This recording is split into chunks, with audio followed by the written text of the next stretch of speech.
Olá, meu nome é Gênesis Lopes, sou acadêmico do curso de Licenciatura em Matemática, campus Anunais da UFT-UAB. Falarei sobre a LDB, PNE e PCN. Iniciaremos com a Lei de Diretrizes e Bases da Educação Brasileira, Lei 9394 de 96, também chamada de Lei Darcy Ribeiro. Ela é o norte de toda a educação brasileira, inclusive da rede privada. É a mais importante lei do sistema educacional, pois traz as diretrizes gerais da educação brasileira, seja ela pública ou privada. Destaco entre os 9 títulos 5. O primeiro, que trata da educação; o segundo, dos princípios e fins da educação nacional; o terceiro, do direito à educação e do dever de educar; o quarto, da organização da educação nacional; e, por fim, das disposições gerais. Dessa lei, destaco o título 7, que trata dos recursos financeiros. A União aplicará anualmente nunca menos de 18%, e os estados, o Distrito Federal e os municípios 25%, ou o que consta nas respectivas constituições ou leis orgânicas da receita resultante de impostos, compreendidas as transferências constitucionais na manutenção e desenvolvimento do ensino público. Sobre o Plano Nacional de Educação. Em 2014, o Congresso Federal sancionou o Plano Nacional de Educação, com a finalidade de direcionar esforços e investimentos para a melhoria da qualidade da educação no país. Com força de lei, o PNE estabelece 20 metas a serem atingidas nos próximos 10 anos. Os principais desafios do plano estão relacionados à evolução dos indicadores de alfabetização e inclusão, à formação continuada dos professores e à expansão do ensino profissionalizante para adolescentes e adultos. Esse plano estabelece diretrizes, metas e estratégias que devem reger as iniciativas na área da educação. Por isso, todos os estados e municípios devem elaborar planejamentos específicos para fundamentar o alcance dos objetivos previstos, considerando a situação, as demandas e necessidades locais. Um dos principais pontos do plano é a ampliação do financiamento da educação pública, chegando em até 10 anos a 10% do produto interno bruto. Como estratégias para atingir essa meta, o PNE propõe garantir fontes de financiamento, entre elas os recursos da exploração de petróleo e gás natural, aumentar o acompanhamento da arrecadação do salário educação e instituir um custo aluno-qualidade, estipulando um padrão mínimo de insumos indispensáveis ao processo de ensino-aprendizagem e multiplicando esse valor pelo número de alunos registrados pelo censo escolar. No artigo 2º são destacadas as diretrizes do PNE. No capítulo 4, fala da melhoria da educação. No 7º, estabelece o estabelecimento de metas de aplicação de recursos públicos em educação como proporção do produto interno bruto, o PIB, que assegura atendimento às necessidades de expansão com um padrão de qualidade e equidade. E no 9º, fala sobre a valorização dos profissionais da educação. Com relação às metas, destaco que na educação infantil, ter 100% das crianças de 4 e 5 anos matriculadas na pré-escola até 2016 e 50% das crianças com até 3 anos matriculadas em creches nos próximos 10 anos. E com relação ao investimento, em até 2 anos, dar condições para a efetivação da gestão democrática da educação, com critérios de mérito e desempenho e consulta pública à comunidade escolar. Atingirem em até 10 anos o investimento do equivalente a 10% do produto interno bruto na educação pública. Sobre o parâmetro nacional curricular, a matemática ela sempre foi para os alunos algo que foge à sua possibilidade de compreensão, de pouca utilidade prática, gerando representações e sentimentos que afastarão o aluno do conhecimento matemático. Para minimizar essa situação, o PCN de matemática norteia o educador sobre o que é possível fazer para sanar os problemas que dificultam a aprendizagem dos alunos. Cabe ao professor identificar os alunos que já estão munidos de uma bagagem razoável de conhecimentos lógicos e matemáticos. No entanto, alguns alunos não conseguem exprimir suas ideias usando adequadamente a linguagem matemática. Por isso, o PCN de matemática ajuda o professor a diagnosticar o domínio que cada aluno tem sobre os conteúdos a serem abordados, além de identificar quais são suas possibilidades e dificuldades diante da aprendizagem desses conteúdos.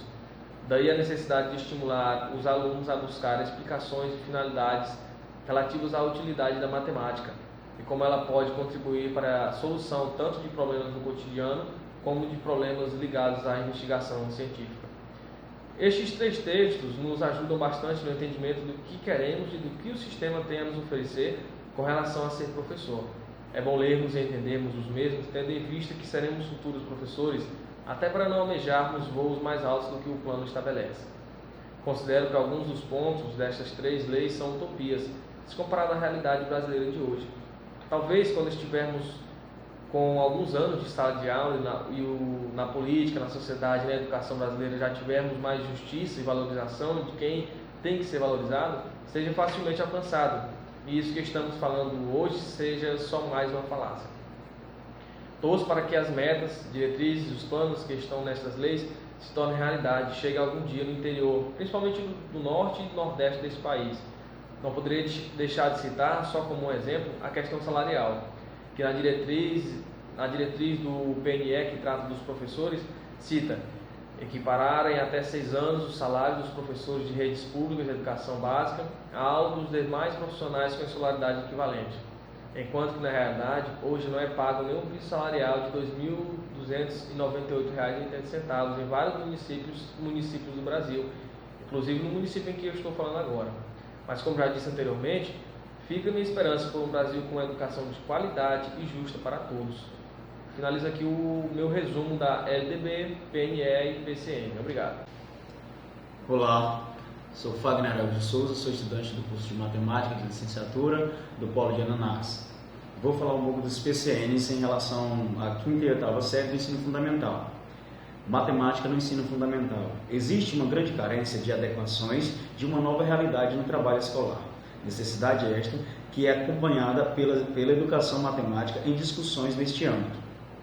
Essa necessidade é vista não só no Brasil, mas em outros países, e é marcada pela crescente presença da matemática em diversos campos em atividade humana. Todas essas discussões levaram uma grande influência na análise e revisões dos currículos de matemática e no ensino fundamental. Temos uma breve trajetória em relação às reformas curriculares, que os movimentos de orientação curricular ocorridos no Brasil a partir dos anos 20 não tiveram força suficiente para mudar a prática docente dos professores para eliminar o caráter elitista desse ensino, bem como melhorar sua qualidade. A matemática moderna nasceu como um movimento educacional escrito numa política de modernização econômica e foi posta da linha de frente do ensino por se considerar que, juntamente com a área de ciências, ela constituía uma via de acesso privilegiada para o pensamento científico e tecnológico. Para tanto, parou-se aproximar a matemática desenvolvida na escola da matemática, como é vista pelos estudiosos e pesquisadores. O ensino passou a ter preocupações excessivas com as formalizações, distanciando-se das questões práticas. Essas ideias influenciaram as reformas que ocorreram em todo o mundo. A partir de então, as propostas elaboradas no período de 1980 a 1995 em diferentes países apresentaram pontos convergentes como direcionamento do ensino fundamental para a aquisição de competências básicas necessárias ao cidadão e não apenas voltadas para a preparação de estudos posteriores. ênfase da evolução de problemas na exploração da matemática a partir dos problemas vividos no cotidiano e encontrados nas várias disciplinas, e a necessidade de levar aos alunos a compreender a importância do uso da tecnologia e acompanhar sua permanente renovação. Temos também os objetivos do ensino fundamental. Quais são os objetivos que nós devemos alcançar, que os alunos devem alcançar? Que dentre esses objetivos, que eles consigam ser capazes de compreender a cidadania como participação social e política, assim como o exercício dos direitos e deveres políticos, civis e sociais, adotando no dia a dia atitudes de solidariedade, cooperação e repúdio às injustiças, respeitando um ao outro e exigindo para si o mesmo respeito. Conhecer e valorizar a pluralidade do patrimônio sociocultural brasileiro, bem como aspectos socioculturais de outros povos e nações, posicionando-se contra qualquer discriminação baseada em diferentes culturas, de classe social, crenças, sexos, etnias e outras características individuais e sociais. E utilizar as diferenças de linguagem verbal, musical, matemática, gráfica, plástica e corporal como meio para produzir. Então, nesse âmbito, nós temos que ter a noção de que não basta termos uma quantidade de conteúdos, uma meta de conteúdos a passar durante o semestre, mas a qualidade como esses conteúdos serão passados. E durante toda essa reforma tende a melhorar a matemática. Ainda há uma grande necessidade de melhoria da matemática dentro do campo fundamental, que é onde se inicia mais abrangente a matemática, né? E nós temos essa necessidade de passar com qualidade os conteúdos e não com quantidade. Fecho aqui a minha participação nesse vídeo. Muito obrigado. Deixa eu colocar no rápido do céu. Rapaz, tu bugou meu vídeo. Esse piu.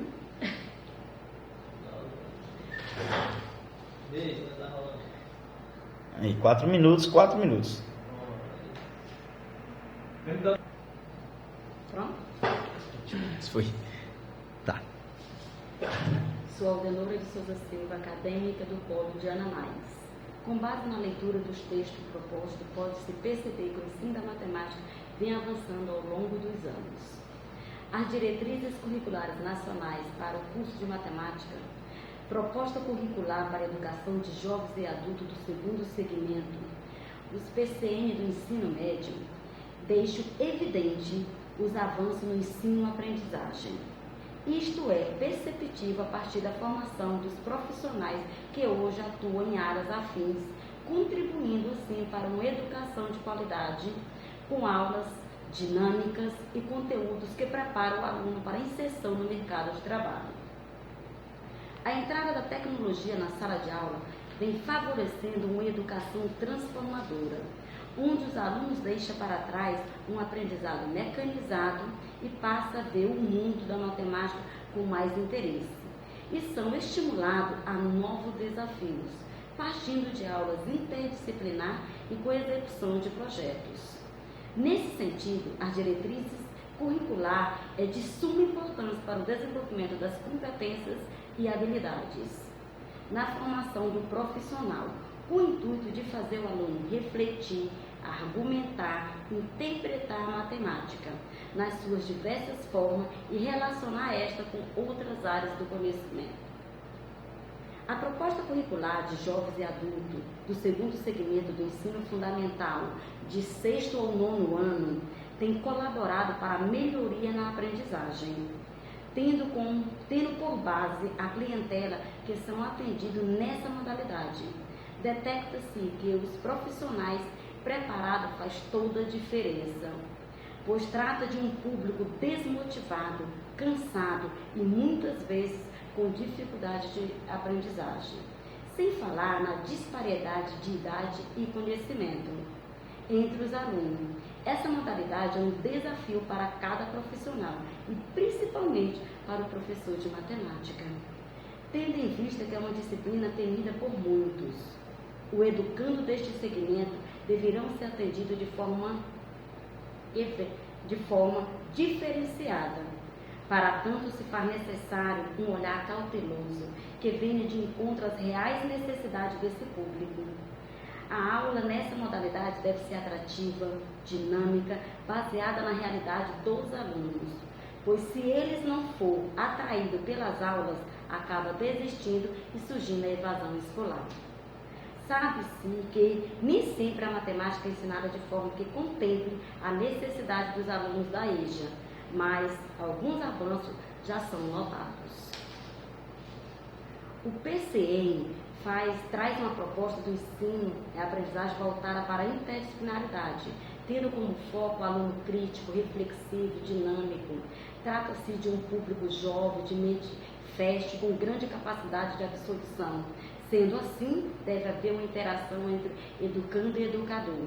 O ensino médio tem como finalidade apresentar aos alunos o conhecimento englobando novas informações, instrumento que possibilite a continuidade do seu aprendizado. Até porque aprender matemática significa ter um domínio de um saber matemático, de um saber pensar matemático. Deve-se trabalhar a matemática sempre buscando os objetivos que contemple uma aprendizagem significativa para os alunos. Portanto, a leitura dos textos é de suma importância para os professores e futuros professores, pois traz informações fundamentais e relevantes para o educador. Muito obrigada.